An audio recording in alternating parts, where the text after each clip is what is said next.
Hello friends, welcome to our guide to Cal State Apply. This is going to be your guide to completing the California State University application. This webinar is hosted by Futureology. Futureology is Capital Unified's district school counselors that specialize in college and career. We serve all students of the district and we're located at all 6 high schools.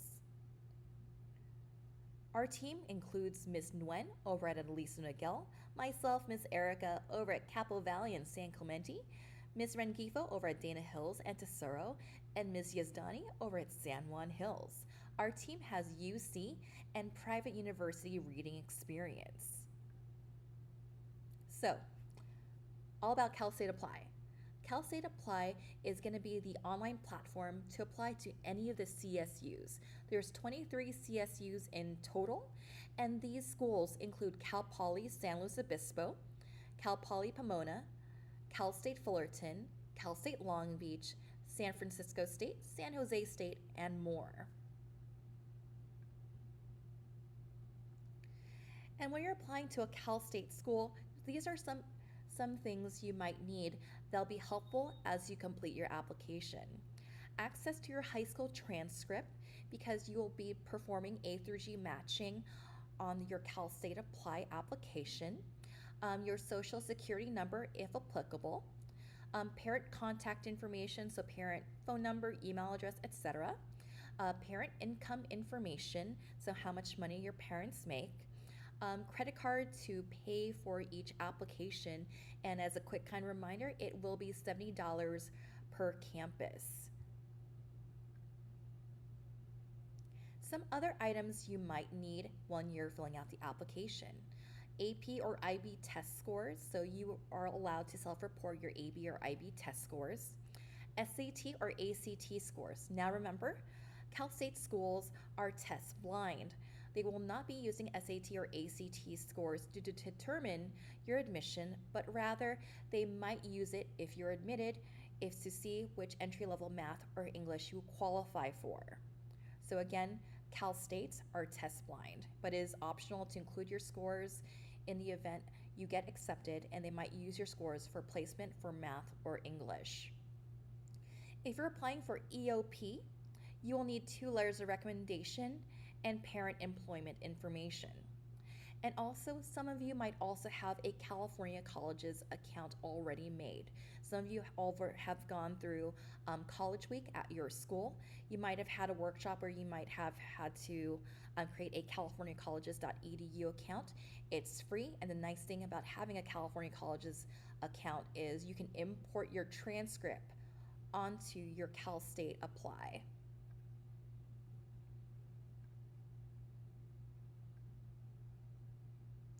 A little bit more about the Educational Opportunity Program. This is EOP. It is with the Cal State Systems. This might be a great resource for first-generation students, low-income, historically disadvantaged students to have and receive extra help while they're in universities. So the requirements are first generation, neither your parents went to college or finished a 4-year college, and meet the EOP family income criteria. That is why it is asking for income information. The EOP is built into the Cal State Apply application. It is part of that Cal State Apply application that we are talking about in this presentation. And there are other things you might need for the EOP portion. You'll need to write a short essay, and you'll also need letters of recommendation for EOP, and that is typically due January 15th.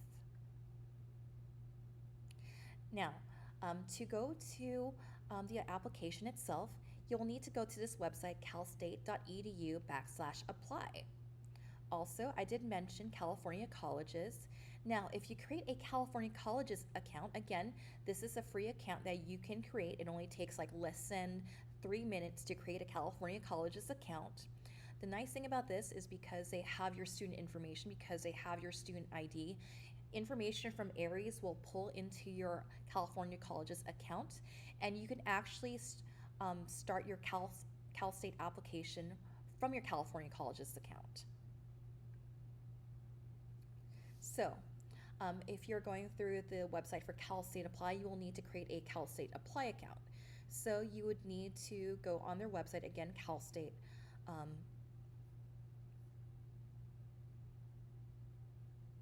So again, you would just need to go on their website. You would just need to create an account. And what you should do is the email address that you should be using, it should be a Gmail, a Yahoo account. Your Capo address is more of a login for Aries and for your Chromebook. So you will need to have an actual email, preferably maybe first name, last name at gmail.com, yahoo.com. You can go ahead and create a free one because admissions officers will be connecting with you via email and you want to have a working email address. The Cal State Apply application has 4 different quadrants. The first quadrant is personal information. So this is just basic information about yourself, your name, email address, demographics, contact information. The second section is academic history. This is where that transcript or that California Colleges account comes in handy. You'll enter in your A through G classes, past, present, and future. If you're taking a Spanish or an algebra class in 7th or 8th grade, you will also enter this in. If you've taken a college course at Saddleback or Irvine Valley College, you will also enter in that information in as well. You'll also have supporting information. So this might be some supplemental information that may aid your application. The fourth section is program materials. So this is additional information that your chosen major might need. So example, if you're going into a creative arts kind of major, they might ask for a portfolio, an audition, and you also want to double check this section in case if anything is needed from you if you're applying to a specific major.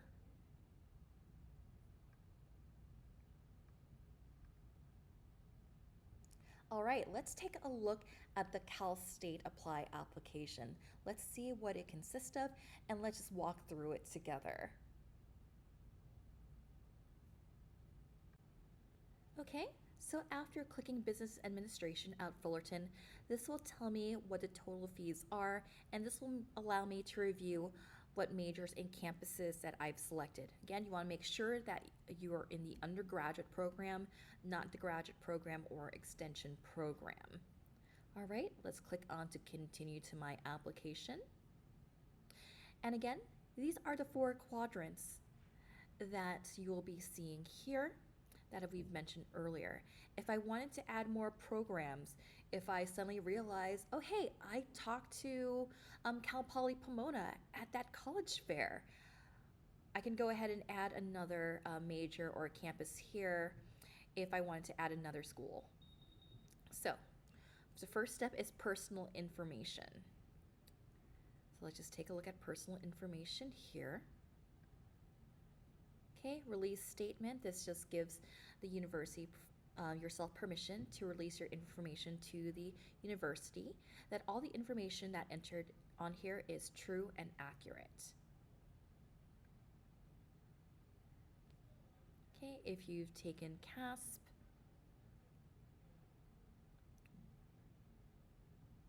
you can choose to either release or not release your results.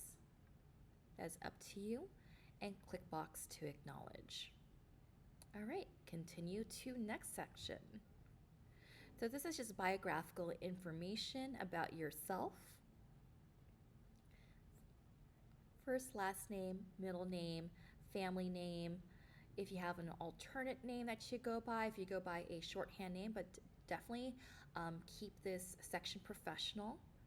Preferred name, again, keep it professional. We're not looking for gamer tags or nicknames your parents or friends give you. We're just like, if you have a shorthand version of your name, or if you have a foreign first name and you go by an Americanized name, this is also where you can also indicate that as well. It'll also ask you what your legal sex is. So you just go ahead and select this section on how you identify. Birth date information, where you were born, what city, what state, and county, and other applicant information where you will either select yes or no. Okay. All right, contact information, also very self-explanatory as well. So you just put in your address. So this would be the best address for the university to contact you to. Sometimes they want to mail out something to you. So I would definitely put in the best address for the university to reach out to you. So this can be entered in current address. And if you have a permanent address, you could also indicate this as well. And if this is also your permanent, you can also autofill this section with the above. Phone number, what might be the best phone number to call you? You can definitely put in your mobile phone number here and an alternate phone number. Email address, so again, use a Gmail address, Yahoo. You don't want to use your Capo USD address. That's more of a login for Aries, more of a login for your Chromebook, but definitely get an email if you don't have one right now, so universities can contact you via this email. Okay, residency information. You'll select your citizenship status, your residency status, so what U.S. state do you regard as your permanent home, and if you claim California residency. This section is to ensure that as a California resident, you'll be eligible for in-state tuition. Okay, a couple of demographic information on here. So ethnicity, do you consider yourself Hispanic or Latino? Race, you would pick the one that you would identify with. And also here's summary, and also just pick the one that you choose to identify with and that you identify with. All right, parent guardian information. So this is where you would add in parent info. Basically, first, last name, what is the relationship? What is the residency, if they are current resident, permanent resident of California? What is their mailing address? Contact information, and authorization if you give them permission to receive university communications. Other information about yourself. This is a section where you'll provide your social security number if applicable. Your statewide student ID. This is usually left on your transcript. You can find this on your transcript for your SSID. For language proficiency, you would choose the languages that you're proficient with. And if you speak another language other than English at home, you can also elect to fill out that section with that information here.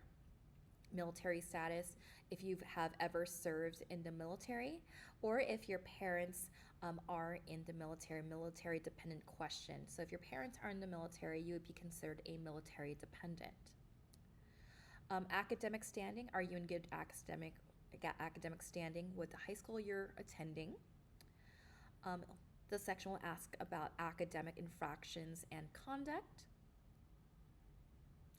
If you're applying for a teacher or education credential information, if you're applying to a major that relates to that, you would indicate this on here. CalFresh. This CalFresh is a service provided by the Cal States. If you would like to have, if you would like to be eligible for monthly food assistance, you can read more here about CalFresh, and you would indicate here if you're interested in receiving benefits from CalFresh. California Promise. Now this is different from the California Promise of Saddleback and other community colleges. This is just something with the CSUs if you're interested in this program, and you'll be receiving some assistance in helping you graduate in 4 years. This is some extra advising that might be available to you if you're admitted to these universities. And for demographic information, how did you hear about Cal State Apply? You would just select the one that is best fit to how you have heard about Cal State Apply. All right. Financial and parental information. If any of these apply to you, any of these bullet points, you would select this radio button here. If you are interested in on-campus housing, you would also indicate this here. If you're unsure, select yes anyway, so you can also be notified about campus housing options as well if you are admitted. Parent guardian education level, and this will also help folks in admissions to verify whether or not you're first generation. So you just indicate the highest level of education each parent has completed. All right, this is going to be our academic section. This is where we're going to input our academic information. Now, if you have a californiacolleges.edu account, that information will import over to this section. However, you do want to spot check to make sure that information is accurate. So, for example, I would enter in San Clemente's information on here if I were a student at San Clemente for all 4 years. If I attended a school outside of California or even out of the district, I would also mention that information on here. It's very important to mention all high schools attended on this section. So dates attended, August 2019 for most of you to about June 2023 is about the time you'll be graduating. If you're importing from californiacolleges.edu, this might show as December as your end date, but again, you might want to spot check and make sure that information is at June 2023. All right, select term type. So the terms that we have here at the district are semesters, and we would save this school. So semester meaning you get a grade for a fall semester and then a spring grade for spring semester. Okay, and this is where you can add additional high schools.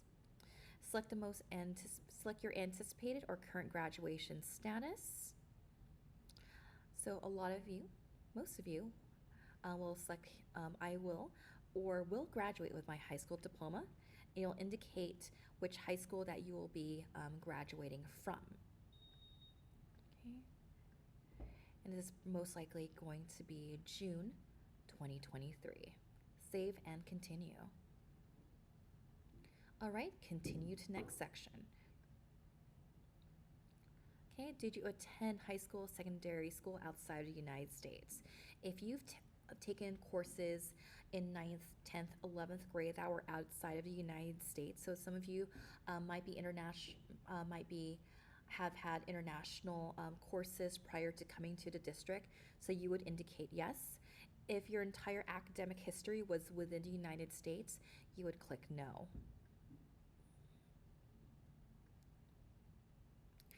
Okay, so also important here too, for colleges attended, so let's say you've taken dual enrollment at Saddleback. So this is where you would add what college or university did you attend. So let's say you took a summer class over at Saddleback. You can just type it in here. Did you obtain or are you planning to obtain a degree from this college or university? Because it was a one-time dual enrollment class, it would be no. What type of a system does this college use? Semester. What was your tuition status at this college? So you would pick in-state tuition because you're a California resident. And when did you last attend this college or university? So let's say we took it last summer of 2022. So summer 1. You typically start in May, June. So I would just put the starting month. So I would just for sake of tutorial, if June was a starting month, I will put June. Year 2022. The last semester attended. So if we did it for summer 1, okay, probably let's just say the course ended in August 2022. And we save, indicating that we took a summer course for dual enrollment at Saddleback College. It's very important that you do this section first before advancing because I'll show you when you add in your college coursework why that's important. High school coursework. So either you're going to manually enter in your courses here, but again, if you have that free California Colleges account, that will automatically import over here. So that also might save you some time and save you just the stress of just copying information back and forth. So you'll add your A through G courses by grade level. If you've taken any A through G classes within 7th or 8th grade, You'll indicate that as a 2019 to 2020 school year, but you'll also indicate that they were either 8th grade or 7th grade. This can be courses such as Algebra 1, Geometry, Spanish 1 courses that would be considered A through G in middle school, and this would oftentimes be indicated on your on your transcript at your high school. So you'll go ahead and fill out this section. For college coursework, this is also where you're going to input any dual enrollment courses that you've taken at the community college. So you're going to click Start, add a semester. So you're going to add the term.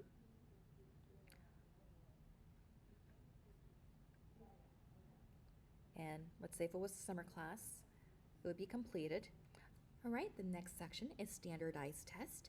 In this section here, this is where you will indicate your test scores, whether it be ACT, SAT, AP, or IB.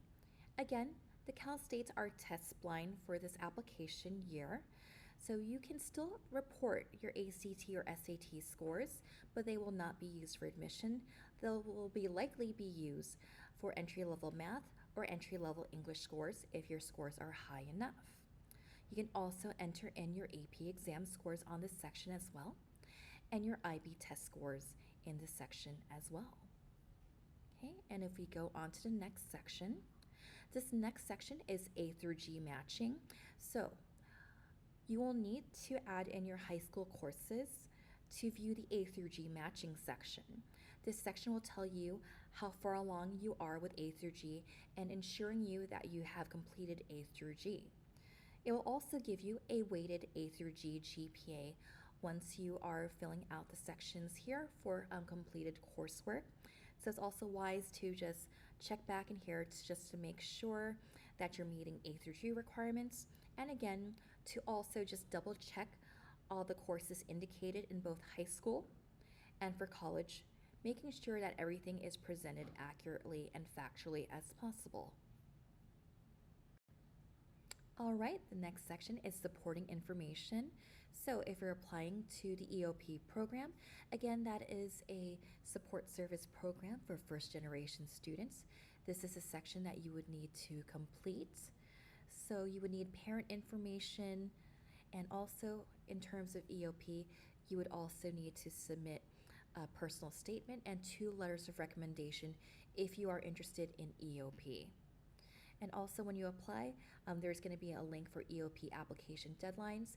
These are typically, for most campuses, are due January 15th, but you could also read more about EOP on this link here if you wish to learn more, if you wish to see if this program is best suited for you and your success in college. This is also a section, educational programs and work experience. You can also indicate if you're an avid, upward bound. You can just scroll through here. If you are also working, if you're also employed, and you can also indicate the number of hours that you've involved in with extracurriculars and participation.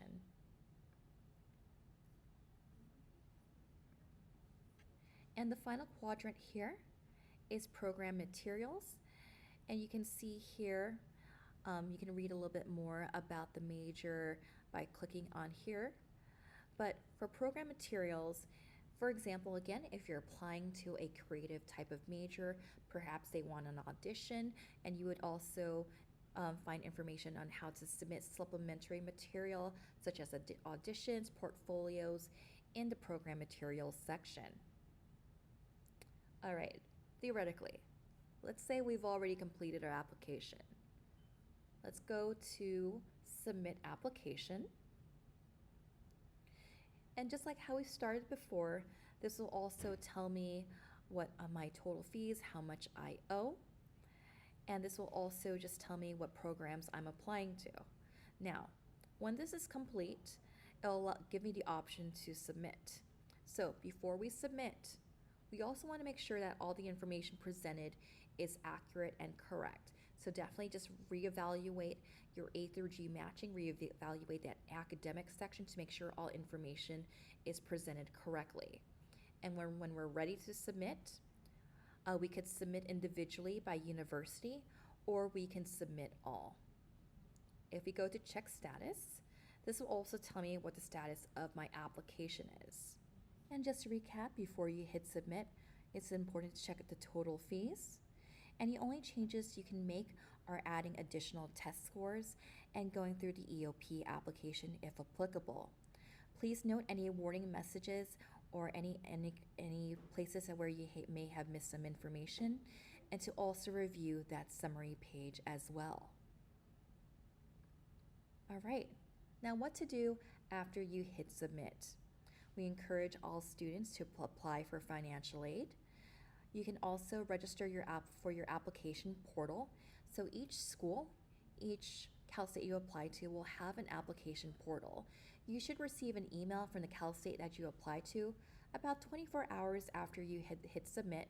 You'll get an email asking you, the student, would you like to register for your application portal, create a username and password?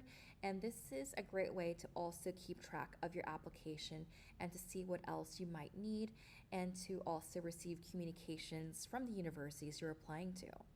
And I always recommend to students to check your application portal on a regular basis. Also, if there's any additional information you need to submit, example, EOP, letters of recommendation for EOP, to submit those additional items before the respective deadlines. And most of all is to be patient.